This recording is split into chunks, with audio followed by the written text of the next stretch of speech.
8 aprelde Ukrainanyň gündorundaky demir ýol menziline edilen Rus raketa zarbasynda 39 adam öldü we başga 100den gowragy yaralandy. Prezident Volodymyr Zelenski munyň parahat ilata bilkaslaýyn edilen hüjüm bolandygyny aýtdy. Ukrainanyň döwlet demir ýol kompaniýasy Rus güýçleri tarapyndan bombalanýan ýerlerden asuda ilata evakuasiýa etmek üçin ulanylan Kramatorskdaky wagzala 2 Rus raketasynyň atylandygyny aýtdy. Kramatorsk demir ýol menziline 2 raketa gelip urdu diýip Ukrainanyň demir ýol kompaniýasy öz beýanatynda bellidi. Bu çägi bolmadyk erwetlik, bu cezalandyrylmasa ol hiç wagt durmaz diýip Zelenski öz beýanatynda aýtdy. Soňra Zelenski Finlandiýanyň mejlisinde eden video çykyşynda hüjüm wagtynda wagzalda hiçbir Ukrain goşunynyň bolmandygyny hem bellidi. Sosial ulamlarda yerleşdirilen videolar we suratlar wagzaldaky sumkalaryň hemde çimadanlaryň ýanynda onlarça raýatyň jansız bedeniniň ýatandygyny görkezýän ýaly bolup görünýär. İlkinji habarlarda 30 adamyň öldürilendiği barada habar berildi. Ýöne soňra bu san 39 adama, şol sanda 4 çağa ýetdi we bu maglumat Ukrain resmileri şol sanda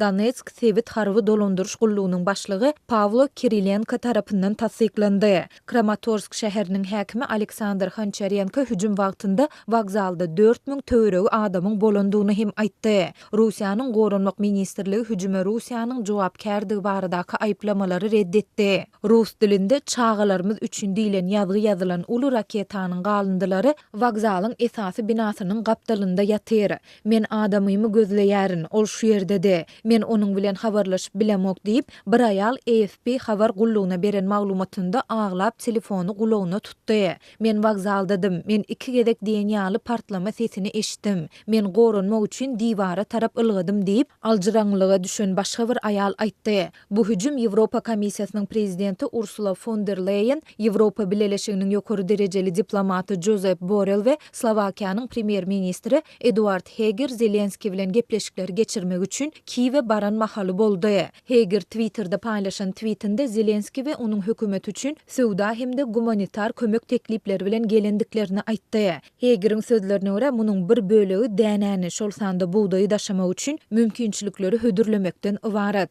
Ukraina dünýäde iň uly buğdaý öndürji ýurtlaryň biridir we Russiýanyň Ukraina garşy alyp barýan söwüşi esasanam ýakyn gündogurda un ýetmezçiligini döredýär. Heger 3 resmiyiniň reform team ýagny reform toporunu döretmek arkaly Ukrainanyň Ýewropa Birleşigi bilen has ýakyn gatnaşyklary barýan ýolunda Kiýewe kömek etmek isleýändigini hem bellidi. Bu sapar 8 aprelde Ýewropa Birleşiginiň Russiýa garşy sanksiýalaryň 5-nji tapgyryny kabul edendigini şol sanda kömür, agaç, hime we beýleki önümleri import etmege gadagyn edendigini yglan eden mahalyna hem gabat geldi. Şeýlede Ýewropa Birleşiginiň bu çäreleri köp sanly Rus gemisiniň we ýük awtolarynyň Ýewropa Birleşiginiň çägine girmeginiň öňüni alar. Sowdany hasam kynlaşdyrar we VTB ýaly 4 Rus banky bilen ähli amallary gadagyn eder. Günwatar ýurtlary Kiýewiň Demiradygyndaky Buçanyň köçelerinde parahat ilatyň cezalandyrylyp öldürilmegi halkara derejesinde ýazgarlanan soň Russiýa garşy girden sanksiýalaryny güýçlendirdiler. Yerli resmiýetiň tasdiklamagyna görä Buçada Rus güýçleri tarapyndan 300den gowrak adam öldürildi we olaryň 50 golaýy cezalandyrylyp öldürildi. Moskwa bu aýplamalary reddedýär.